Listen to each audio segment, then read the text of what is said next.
Good evening, afternoon, night, morning, whenever you find a way to watch or listen to this podcast. It's me, Omar Sham Borja, back again with my good friend and co-host Jackson Danner.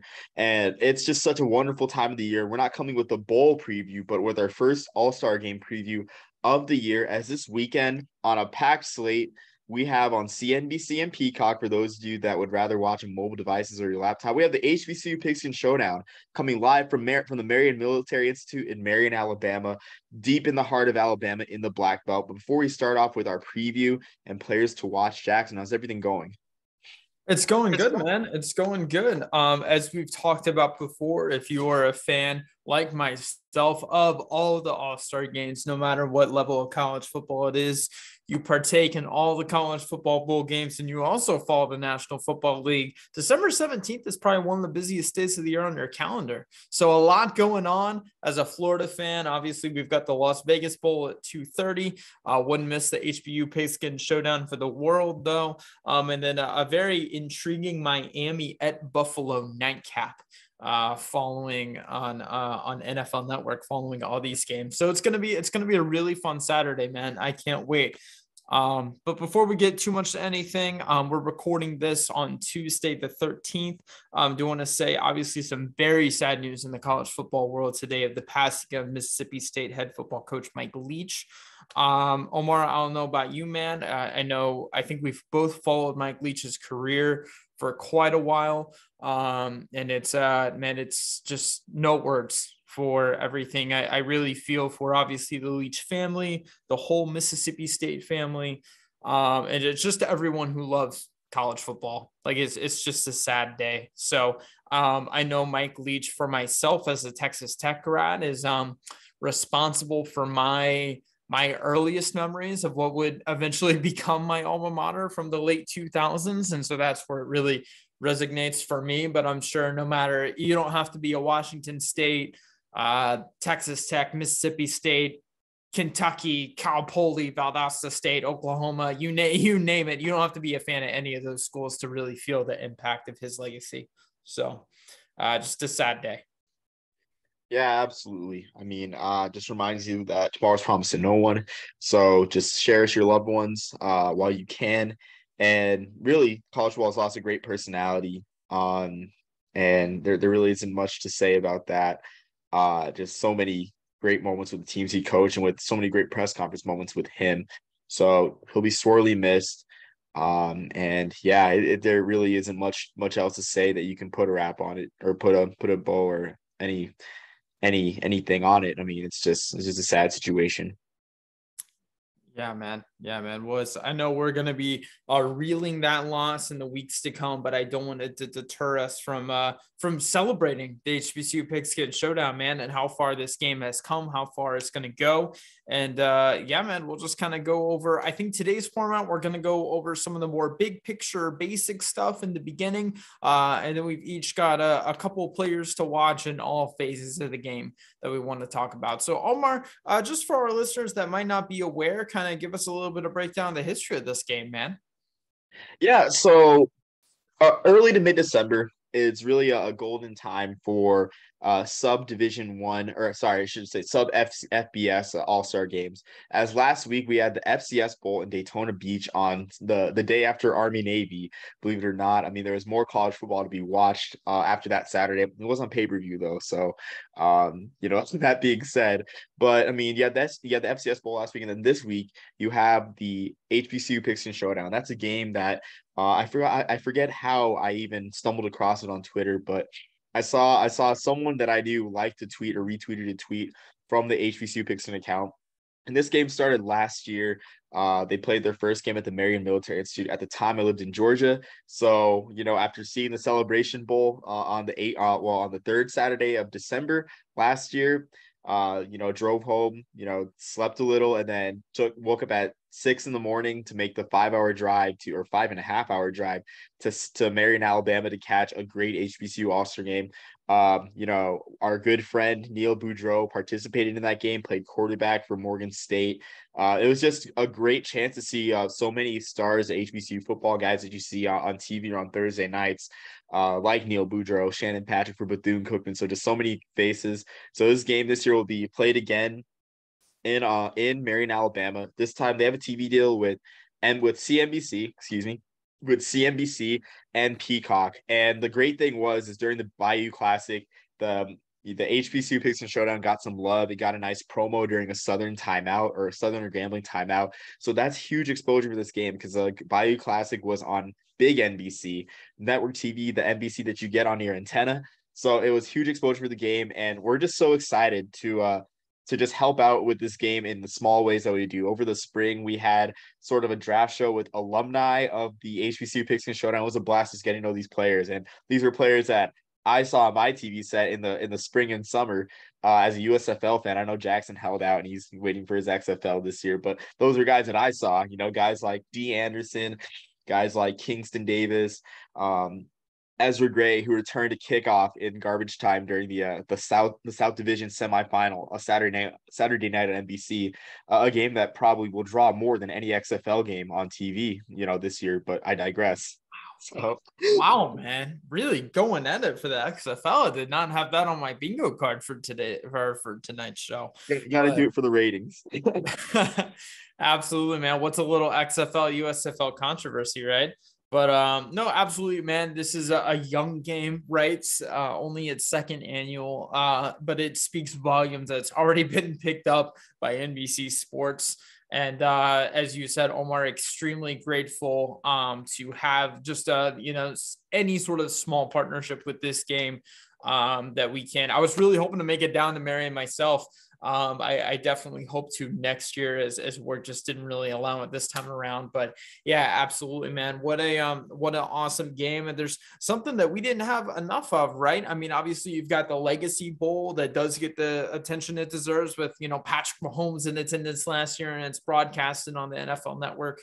But this now we have a second young HBCU All-Star game that we can kind of feast our eyes on. So it's going to be a busy day for all HBCU fans. You don't have to be into any other level of football because you got both the Celebration Bowl and one of your All-Star games on the same day, right?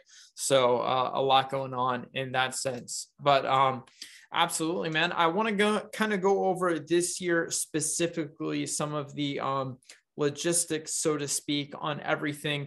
A lot of teams confirmed their attendance that they were going to be in Marion for all this, right? So obviously it's not going to be like the Senior Bowl or anything like that, where you have head coaching staffs in attendance, as we are in the last month of the NFL regular season, but they send their scouts there from the AFC, Kansas City, Denver, Pittsburgh, and the New York Jets and the Los Angeles Chargers will be in attendance. From the NFC, Detroit, Green Bay, Washington, Tampa Bay. Tampa Bay, I believe, sent 2 representatives down, if I saw the pictures correctly. The New York Giants, San Francisco, Carolina, Dallas, and then I missed Miami the first time around. But those are the teams that have confirmed attendance.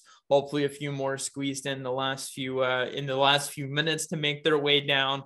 But and I always think that that's really important when you're in all honesty, you might not be seeing any of these guys at the big combine in Indianapolis, right? And I believe we did away with the HBCU combine, unless I've missed any announcements.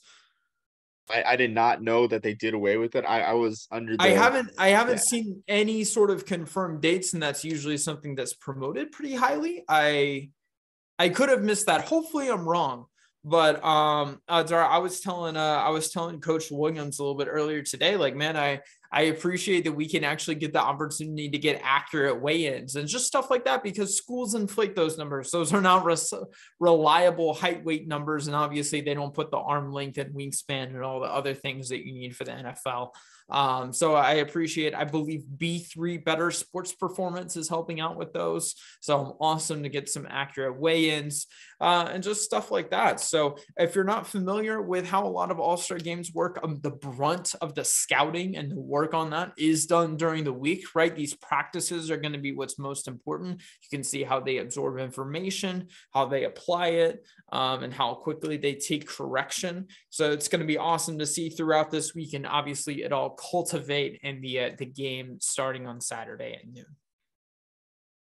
Yeah, absolutely. I mean, it's so great to see so many scouts there. And then just the process too, like you mentioned, the weigh-ins happening today, which is so huge in the draft process, because we both know that sports information directors like to lie, for better or for worse. But it's just great that the process already started. Before we know it, Saturday will come. We'll be here Saturday, 1 o'clock or 12 o'clock Central Time, or 12 o'clock Central Time. We'll be here, and we'll be there for the kickoff, or we'll be at kickoff time. So yeah. Yeah, man, absolutely. I can't wait for Saturday again. It'll be a lot of fun, and we do have some confirmed attendees for the Legacy Bowl that are going to be attending both All-Star games, right? But for the guys that will only have the HBCU Pigskin Showdown, there aren't too many that have that many teams outright, 14 teams attending.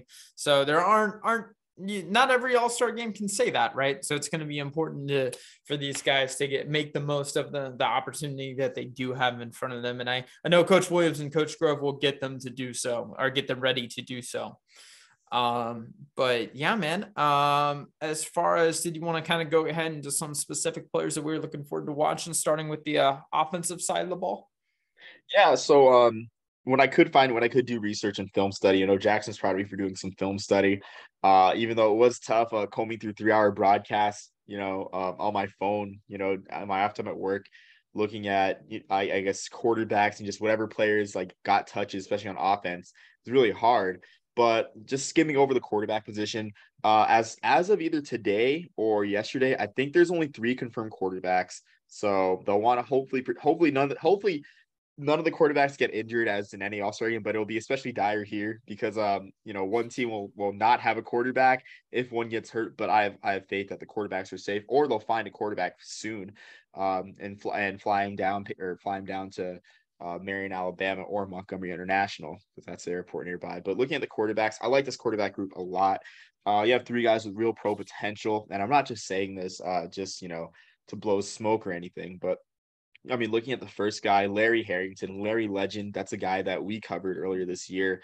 Was one of my HBCU Pigskin Showdown players of the week, and Larry Legend was just exciting this year for Langston. Threw for so many yards, was a great dual threat, and he's just really, he's under the radar because Langston was a is NAIA school, and Larry Harrington had an exciting style of play. But one thing I liked about Harrington a lot was his ability to stay in the pocket and kind of stand in there and make throws. That's something that I guess it's not rare to see, but it's something that in this age where scrambling quarterbacks is more accepted, it's something that we've kind of like gone away from, I guess, sort of valuing. But Larry Harrington in 8 games this year had over 1,700 yards, 16 touchdowns, could also run the ball very well. He had 206 yards in 3 games the year before. This year, a little bit less, 81 yards before rushing touchdowns. But he stays in the pocket and doesn't really give up on the play and use his legs. So that's something that's valuable there. The next quarterback being Jalen Fowler of NC A&T. And Jalen Fowler had a strong running game behind him.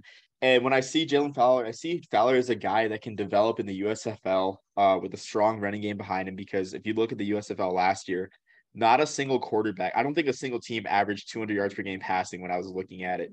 So those were teams with strong run games. I mean, when you think about the USFL and strong running games, you think about teams like the New Jersey Generals with Darius Victor running the ball and Luis Perez kind of managing the situation, and DeAndre Johnson running the ball at the quarterback position too.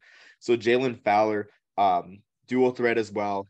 He's got a big, strong frame, 6'3", about 230. And from what I saw in his game, he's got great ball placement on his deep balls. It's a thing of beauty, honestly, where he can just place back shoulder throws. It's really great. Made most of his money in the short game though, so that's definitely money in a West Coast scheme. And Jackson can step in if I'm not being a good scout at any time, because not usually my forte, doing my best here. But yeah, Jalen Fowler, it's a guy that can develop 6'3", 230. Great by the goal line too. If you want to run your quarterback by the goal line, run some read option, and kind of get him the ball. This year, Fowler had he had 1,796 yards, 15 passing touchdowns. And again, North Carolina A&T had a strong run game with Byshell Tootin running the ball, but really good there. And then DJ Golat's probably the most impressive, in my opinion, out of all these quarterbacks. Just a true gunslinger. had over 260 yards per game passing in 10 games this year for Bowie State, had like 2,600 yards. So just a guy that can throw the ball around, and Bowie State's known for that. They produced Amir Hall, who went to the 2019 NFLPA Collegiate Bowl, which is very HBCU quarterback friendly. So Golat's a guy that I can see playing in the, in the XFL or getting a late round shot or undrafted free agent shot in the NFL. Kind of like a guy like a Quill Glass, not exactly the size, but kind of like the same play style. Absolutely, man. No, I appreciate you highlighting the quarterbacks on there. I almost like that there's fewer quarterbacks in the Pigskin Showdown, only because a lot of times we see like, okay, this is awesome. We get to see like Justin Herbert for a quarter, and then he gets like pulled out for the next quarterback, right? And there's no real sense for the offense to gain any sort of momentum. It's hard enough when you have traditionally a limited playbook in these all-star games. So any consistency that you can get is always helpful. And when you're rotating quarterbacks every quarter and every 2-minute drill that we instill or whatnot, it makes it more difficult. So certainly love that we have, fewer guys. So, but I'll go ahead. I'll go with my first guy that I want to highlight on offense, Kedrick Cunningham from West Virginia State, the running back, 6'1". I didn't see a listed weight on here, but certainly he looks like almost like a wide receiver when he has the ball, man. Like he certainly has the vision, certainly has the footwork for it, which is awesome. Special teams experience is always a huge leg up against competition, right? Especially at this level where your bread and butter at the next level, if you make it to the National Football League or even the CFL, is going to be special teams. His freshman year, when special teams was a primary duty at West Virginia State, 5 tackles and 2 fumble recoveries. So he can show that he can excel at 2 phases of the game, right? It's not just, okay, maybe he is a slightly better running back, but no special teams experience. He's, unknown, certainly going to be the tiebreaker in a lot of situations. Omar, a lot of times, I don't know about you, I like to look at how do you play when you're going against the best, right? So let's say, you are scheduled for like a cupcake game down the road, right? How do you play against the Power 5 or just any competition that is better than the one you're playing with?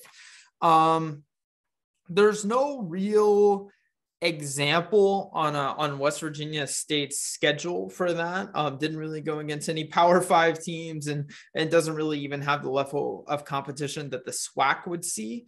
I want to go back to Kedrick's high school basketball days. All right. At Fairland High School, right on the Southern Ohio border. They played the 11th ranked high school team in the nation in the 2018 Beach Ball Classic. All right. That team featured 2 current NBA players, the opposing squad, right? So just about as good as you can get for a high school basketball team. He scored a team high 19 points. Omar, the only person on the court that night who scored more, 2022 Timberwolves first round pick Wendell Moore. All right. Only player who scored more. He also had the same number of points and forced more turnovers than Leaky Black, the small forward from North Carolina. All right. So just wanted to point that out. Not much of a sample size in football, but hey, I always love looking at dual sports athletes, even if you do have to go back to the high school days. If you're up there with Leaky Black and with Wendell Moore, I think you're doing all right. So. Yeah, and Kedrick Cunningham was a guy that I wanted to pick as well, just to highlight West Virginia State, a program in the Mountain East Conference that doesn't get too much attention. But I'm glad that you covered him. I wasn't able to find much film, so kudos for that, Jackson, for sure. Cunningham started off as a running back, but in essence, like for you NFL history buffs, kind of reminds me of like a Bobby Mitchell, or no, not a Bobby Mitchell, sorry, a Charlie Taylor, who the Washington then Redskins, now Commanders, started off as a running back and really didn't fit in he there. Transitioned to receiver more and more, correct, right? Exactly. Okay, yeah, because I saw him, I was a little bit confused on that because on one he was listed as a receiver, on the other as a running back. Not much film, as you pointed out, so I couldn't see more what it was trending towards, but that's what I assumed. So usually it's not the other way around. Yeah, so you can see that running back wasn't, I guess, as great a fit for him. He had 17 carries for 39 yards in his freshman year, but the past 2 years he's had over 30 catches each season, 500 receiving yards. Just a good threat out of the slot, I think. But he has the size to play the outside for sure at receiver. So I'm interested to see the different places that Cunningham plays this Saturday, and just it's just great that he gets to represent West Virginia State. So for me, just skimming the wide receiver, I shouldn't say skimming, but looking at the wide receiver group of this game, I think it's a really good group. I mean, we mentioned Jarish Halsey before. We mentioned Ja'Cory Rankin before from Mississippi Valley State, and then Halsey, of course, for Delaware State, which I gotta say, Halsey is a great bad or not bad ball catcher, but a great contested catch guy, like contested catch king, I should say. I mean, Trey Gross last year playing in the showdown and then playing in the Legacy Bowl. That's a guy that we both liked a lot. I mean, I don't know what kind of drills are doing out there in Dover, but they're working, honestly, these contested catch guys. But the guy that I like the most is Devin McCoy for Clark Atlanta. And last year, D. Anderson was a guy that played in the HBCU Pigskin Showdown last year. And you look at a guy like Devin McCoy, very, very similar dimensions. Anderson is 6'6", 230. McCoy is 6'6", 220. And McCoy is a guy that, of course, a great jump ball guy, a great deep threat. He only played 7 games, but he had 28 catches for 511 yards and 7 touchdowns. I got to check that again. I believe it was 7 touchdowns. Let me see, SEAC receiving leaders. But again, like that's a guy that can play receiver. You might want to move him to tight end if you add some more weight to him. But McCoy is a very interesting guy. I want to see if he gets some tight end reps in this game because the tight end group is kind of thin. I think there's one for each team because again, a lot of these HBCUs have, or I guess a lot of colleges in general have shifted to more spread concepts, of course, where a tight end or H-back doesn't really get much looks or even playing time on a lot of these offenses.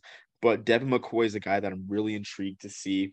You see see him, I guess, receiving. And yeah, as I pull up his stats really quick, then I'll pass it to Jackson.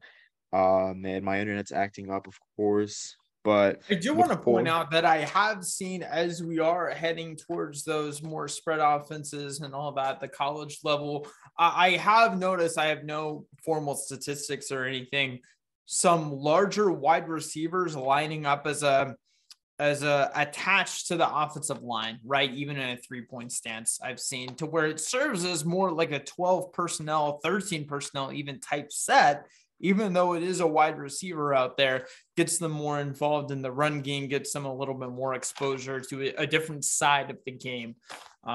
So just a trend I've noticed. Yeah, so McCoy had, I mean, I totally agree, for sure. I've seen it as well. McCoy had 518 yards and 2 touchdowns, 28 catches. But yeah, I'm excited to see. And I do think that Coach Williams and Coach Grover, I guess the coaching staffs for both games wouldn't be Coach Williams and Grove doing it, but the coaching staffs would work him closer to the line. Absolutely, man. I'll go ahead and go with my next wide receiver, a guy that I've talked about, and you started to tip your hat towards Jarish Halsey, the wide receiver from Delaware State. A guy that he had such a unique role, man, at Delaware State, being an exclusively outside receiver that was so involved in the run game. He was explosive and efficient when involved off of the play action, right? He was never going to catch like 10, 15 balls a game or anything crazy, but he is going to get like those few receptions in, and they're going to be daggers against your defense, right?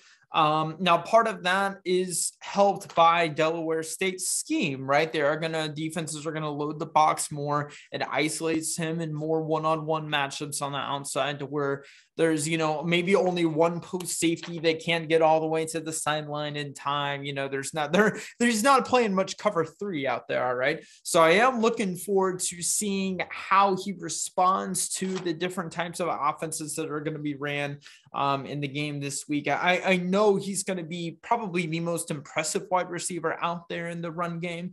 And as far as helping with all of that, I'm just looking forward to seeing how he adapts to a more pass hoppy offense, hopefully, that we'll see this week. Although I don't know what the number of quarterbacks that we have, like, just in attendance of the game. So looking forward to seeing that. Jarish, wish you all the best, man. Can't wait to see you dominate this Saturday. So. Yeah, and again, I mean, Delaware State is looking like a haven for wide receivers, just a wide receiver They really factory with are. Trey They Gross really last are. year. It's just weird because their scheme is very run heavy. So I mean, the play action game is very strong. It appears, What and I mean, strikes me the most about anything you mentioned contested catches and all that, it's that the route trees are not underdeveloped, man. Like you see a lot of these run heavy offenses. It's like, okay, they can run a go route and they can run like a little double move and maybe like a hook, and that's about it, you know. But no, these guys, like, I mean, Jarish can run some routes, man. He's more precise with his footwork than most receivers in this position would be. So, and that's a yeah, credit to the absolutely. coaching staff. Yeah, I mean, exactly. I mean, and that's a program that's in flux right now. As Rod Milstead just left, but you wouldn't think that. I mean, I think that just comes with Milstead being, coming from an NFL background as a lineman, being in NFL, or his head coach Rod Milstead coming from NFL, backgrounds, playing in the NFL as an O lineman. So I definitely think that has a lot to owe from it, like a very pro level route tree. Going on to my next guy on offense, I got to go with Santo Dunn out of before I put a ball in offense and go to defense. I like Santo Dunn a lot from Alabama State. And Santo Dunn is a guy that is just so slippery. I think slippery is the best way to describe him because he's 5'7", 180. His run style, he hides behind the line in the runs that I did see him. He hides behind the line and just kind of squirts out before you can even track him. So I like Santo Dunn's running style a lot, catches a lot of passes. He also returns kicks. He had a 70-yard punt return touchdown against Bethune-Cookman.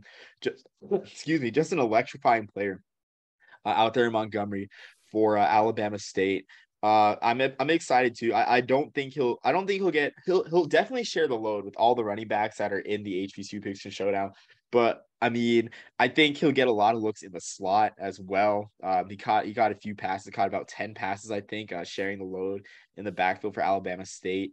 Had a great showing against UCLA in the Rose Bowl earlier this year in a non-conference game. So he had a great showing as well. And the Pac-12 network announcers were just enamored with Dunn's ability. So I'm excited to see a guy like Santo Dunn get a shot. I'm excited to see him be a return man in these leagues and just being just a guy that, just a chess piece you can use all over the place. So I'm really excited to see Dunn play. I want to shout out as we mentioned before, that these All-Star games are so huge for small programs and programs that just haven't had a lot of success this year as kind of like a bright spot. Texas College out of the NAIA, and not the University of Texas at Austin, but Texas College. This is a school that went 1-9 this year in the NAIA, and they have their starting center, Nnamdi Banks Eke, who I hope I'm pronouncing it right, is invited to the game. He's on Team Marion, and just a high note on the season for a school like Texas College that struggled a lot this year, that doesn't get much recognition out of the NAIA. So it's just great that Coach Williams and Coach Grove were able to get this young man out here for this game, out in Montgomery for this game, and I hope he gets some good shine and some pancakes on CNBC and Peacock on Saturday. Absolutely, man. No, awesome to see him as well. Well, I will go ahead. I'll move on to my first defensive player, Keenan Evans, the defensive tackle from Virginia Union. Last year, man, just a very productive season for an interior defensive lineman. 20 total tackles, 5 TFL as a quarterback hurry, a forced fumble thrown in there. 6'3", 285, so not the biggest, not the smallest from the interior defensive line, but size shouldn't be an issue in all honesty with his level of production. Omar, when he was 6 years old, he brought home a raccoon thinking it was a cat. All right. Thankfully, he's increased his awareness a little bit more since then. He's much more disruptive than his stats will give him credit for. You can really see the film study just pop off when you're watching him, man. There are multiple ways where the opposing offensive line, right? It's like a zone blocking scheme in one direction to attempting to shift the reads of the linebackers and secondary in the other direction. And man, he just reads it like a book and just like gets off of the block and runs to the opposite hash where, ever the running back is lining up. There was one play that I found particularly impressive where he was lined up over the A gap, right? Like I said, zone blocking to the right. It was actually a screen to the left. just hopped off, flew all the way over to make the tackle. Omar, when was the last time you saw like a defensive tackle like initially moving in one direction? It's a screenplay to the outside and he flies over to make the tackle. It's insane, man. Like the guy, you can tell he just watches a lot of film. And it's not just that, man. Like he will hustle out there. He's dominating. He's just, I mean, Keenan is just such a fun guy to watch. I'm looking forward to seeing him go against some very good competition at the Pigskin Showdown, and he'll certainly impress scouts. Already has his eyes set on a career past football. Does hope to be a veterinary someday. So awesome to see that he's got those career goals laid out. But certainly, selfishly, I hope he makes a nice little stint in football first. Yeah, I agree. I do have to ask because the linemen that I saw were better fits in 4-3 schemes. Is he a better fit for a 3-4 or a 4-3 scheme? Definitely a 4-3. I don't think him being a lone defensive tackle would serve him well in a 3-4 scheme. Usually the occupancy of the defensive line is to occupy all five guys, right? And he certainly would help with that endeavor.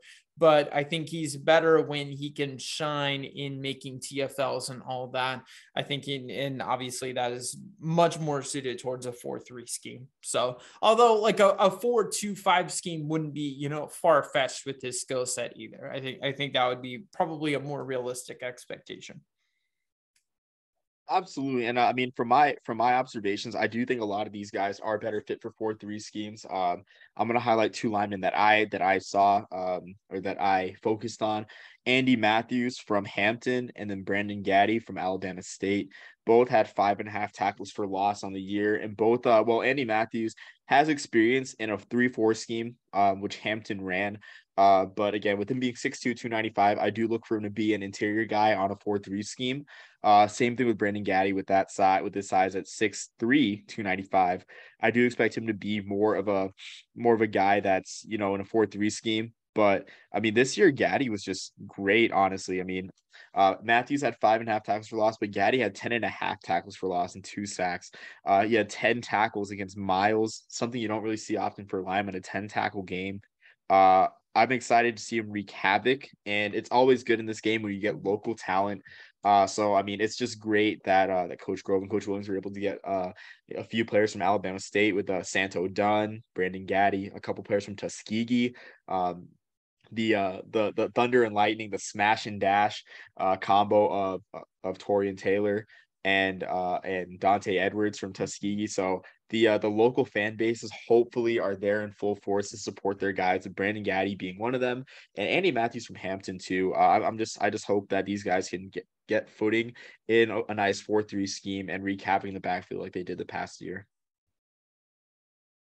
Absolutely, man. Well, I'll go ahead. I'll move on to my second defensive player to watch, Claudin Shirless, the linebacker from Alcorn State. At one point, man, he was a 3-star Minnesota commit before decommitting, and he actually started his career at UMass before transferring to Alcorn State. Last year, 54 total tackles, 32 of them being solo, 4.5 sacks, a forced fumble, and a pick. A huge spike in production this past year with 54 total tackles, right? That was actually more than he had in his first 2 years at UMass combined. 6'2", 230, so size is certainly a strong point, especially at least among that level. Dual sport high school athlete, actually played safety at the high school level too. In my opinion, that's one of the best things that you can do if you're looking to be a linebacker at the next level, right? Especially in the NFL, is hey, play safety because we're seeing more of a hybrid outside linebacker safety, that we're seeing those two positions being blended a lot more than we used to. So honestly, man, he's one of the most talented linebackers in HBCU football. He's one of the best. Can't wait to see him show out. And anytime you can have a Power 5 commit like that, go out and play. It's going to be fun to watch. Yeah, for sure. I mean, Alcorn State, of course, had kind of a down year in the SWAC. They should be on the rise now with Coach Sanders leaving for Colorado. But Charles is, I mean, a great linebacker, and I mean, there's a lot of strong linebackers, obviously in this All-Star game. A lot of guys that you just run to the ball well, from what I noticed, and just he just contributes to a strong linebacker class, in this game. And I guess staying with linebackers, the two guys that I liked a lot. I like Brooks Parker out of Delaware State. I think he had great speed and get off out of the edge. He's a bit small. I think he's about 210 pounds, but his speed will be a necessity as a special teamer for Delaware State. And those Delaware State defenses the past couple of years were definitely the strong point of the team. So Brooks Parker definitely has a great reputation heading into this game. Arguably my favorite linebacker in all of this game is Juwania Majet. I hope I'm pronouncing that right, either Wanya or Juwania Majet. But he is a very hard hitter out of Elizabeth City State, who makes great angles to track down outside runners in the backfield. It's just great seeing him just make huge hits, and his highlight film. It's something great to see for that Elizabeth City State program out there in Virginia. So I mean, I'm excited to see Majet. Majet's a bit on the small side as well, but I wouldn't tell him that to his face, to be honest with you. Just a great hitter, 5'10", 230, and with his just hard hitting ability. I mean, I expect him to be a contributor on special teams in the league right away if he gets a chance. Like it's just great. Like hitters like that don't go unnoticed on special teams, and he could become ace. That could become his niche in the league long term. Even though I'm sure he'd want a shot being an inside linebacker in the league. But Majet, I'm excited to see Majet lay some hits. Hopefully, it doesn't hurt anyone with it being an All-Star game. But yeah, Majet's just a great hitter for the Vikings of ECSU. Absolutely, man. Well, we will move on to our. I believe I only have one special team player to watch at least. I'm gonna go with Miles Wright, the long snapper from Morgan State. Played a little tight end too, right? So maybe if some tomfoolery occurs, right, on a trick play, certainly has the experience to go ahead and catch the ball too. Although it was only 7 receptions for 139 yards. Omar, that's 139 yards more than either you or I have in college football. So something to be said there. But man, long snappers don't get enough love. I think just because the Daniel Jeremiahs and the Mel Kipers of the world never get around to the long snapper film doesn't mean it's not out there, right? You think of Blake Ferguson, the long snapper from LSU a couple years ago. Got drafted by the Dolphins. Dolphins fans losing their mind, being like, what are we doing? Wasting a draft pick on a long snapper. You don't have to worry about that position for the next 15 years, man. It's done. So generational long snapper was how they described Ferguson, actually, where he was actually getting NFL attention in his junior year, something you never see. So don't think that work goes unnoticed. It certainly does. And something to watch out for. So although you probably won't notice them unless it's over the punter's head, I want to give a little love. So, Yeah, I mean, there's some great special teams talent. I mean, I have profiles of all punters and kickers for this game, but before I go on to that, probably for me the most exciting group on the defense for me was the defensive backs. You have just some great size safeties, especially the safeties. mm-hmm. Safeties were great. Christian Maddox, 6'4", 210 out of Fort Valley State. Great athletic ability. There's an interception where he just like high pointed the ball against Tuskegee in the Red Tails Classic last year. Just one of the most athletic interceptions I've seen this year.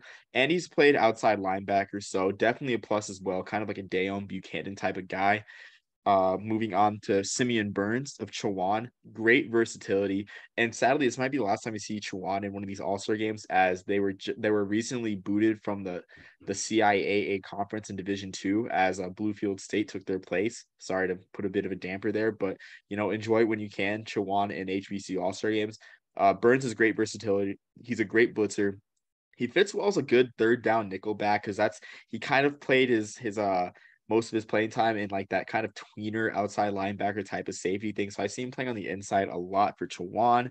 And then Kai Gray for Lincoln, 32 tackles in his last 2 college games, 8 tackles with Delaware State. That's as big time as it gets for Lincoln.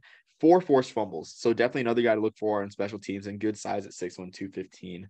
So now moving on to special teams, I have done the painstaking research, Jackson, of getting all the punt stats for every single punter in this All-Star game. So starting off with Philip Nelson, a guy that I saw in person against Harvard for Howard. Nelson is a guy that had 227 career punts with a 38.9 average. I might as well call it 39. It's 38.99 with a 39-yard average. 60 of his punts were inside the 20. He had 68 fair catches and 24 punts beyond 50 yards. His fair catch rate was probably, for me, I think in terms of Aussie punter, it's probably like the rate you want to have more. I couldn't get his return stats, but he had a 30% fair catch rate, which is really good by any rate for any punter, honestly. Going on to Hamidi Diallo. And this is a guy that started his career at Lake Erie, a Division III school, and went up to Division II to play for Central State. This year with Central State did not have as much of a sample size, only 33 punts. He had 8 inside the 20 this year, 2 fair catches, 6 over 50 yards. For his career, averaged 38 yards per kick on 166 punts, 37 inside the 20, 23 fair catches, 50 beyond 50 yards. And that are 6 punts beyond 50 yards. That could be more because Lake Erie did not do the labor and calculate punts beyond 50 yards. Shame on you, Lake Erie. But the one thing I had for a Diallo, he had great averages here, 41 yards, but he kicks a really returnable ball. So I'm not sure how that'll translate in the pros. I know we talked about this last year with when Matt Arise was going through the draft process, but Diallo only had fair catches on about 14% of his kicks. So I don't know if that's a red flag or not. We'll have to consult with Pat McAfee there. And then going on to Caleb Mosley, who had 228 punts in his career, 52 punts inside the 20, 34 50-yard plus kicks, 69 fair catches, and a 40-yard average for his career. So definitely the best stat line of the two, the best mix of the three, the best mix of returnability and average out of all of them. I'm excited to see these guys work because All-Star games tend to be kind of a coming out party for a lot of kickers because their kicks aren't getting returned. Not to mention too that Mosley was also huge this year kicking the ball or as a field goal kicker, 15 for 21 with the long of 51 this year for Tennessee State. So excited to see the specialists, and then the last specialist, last kicker would be sorry, I'm already first Dylan Mokadam from Bethune Cookman, 7 of 9 on the year, 41 yards, great accuracy. I would have loved to see more of a sample size from beyond 40. But who knows? Maybe we'll see him kick a huge game-winning kick in this All-Star game. Dylan Mokadam from Bethune Cookman. Absolutely, man. All the specialists deserve some love as well. Obviously, you hope to see these high octane offenses where you don't see the punters too often, but certainly want them to get their reps as well. Yet to see kind of what the speed will be on these guys. You want them to have some film on special teams, but you also want them to stay safe out there, as obviously special teams are the highest injury rate plays. So yet to see kind of how we handle that, different philosophies for different All-Star games, but I know they'll handle it the way that they best see fit, and just looking forward to seeing it all play out, man. Yeah, for sure. I mean, I'm just excited too because if the special teams, which I mean, it's kind of funny how I just kind of forgot about the special teams, how it went in the HBCU Pigskin Showdown. Shame on me for forgetting, honestly. But I don't think there was any returns. But last year, watching the Hula Bowl, of course, just seeing the two punters just like kick absolute bombs, you know. So me, a lover of special teams, me, a guy that sat down in the end zone of the Superdome and recorded Grambling's punter punt from the southern 33-yard line as one of the few plays that I recorded on my phone that game. You know, I'm excited to see what the punters and kickers do. So all around, just guys getting good reps before before they make their transition to the pros, or for some of them go pro in something other than sports like the NCAA says, and have one last college all-star, or we'll have one last college game. Absolutely, man. Absolutely. Well, that's it for me, man. Anything else you want to point out for the game before we hop off? Oh, no, I mean, that should be it. Like I said, I mean, I'm excited for this year's edition. And I think from my observation last year, the thing that was lacking was a lot of local talent. I don't think there was a single Tuskegee player. I don't think there was an Alabama A&M player. There might have been one or two.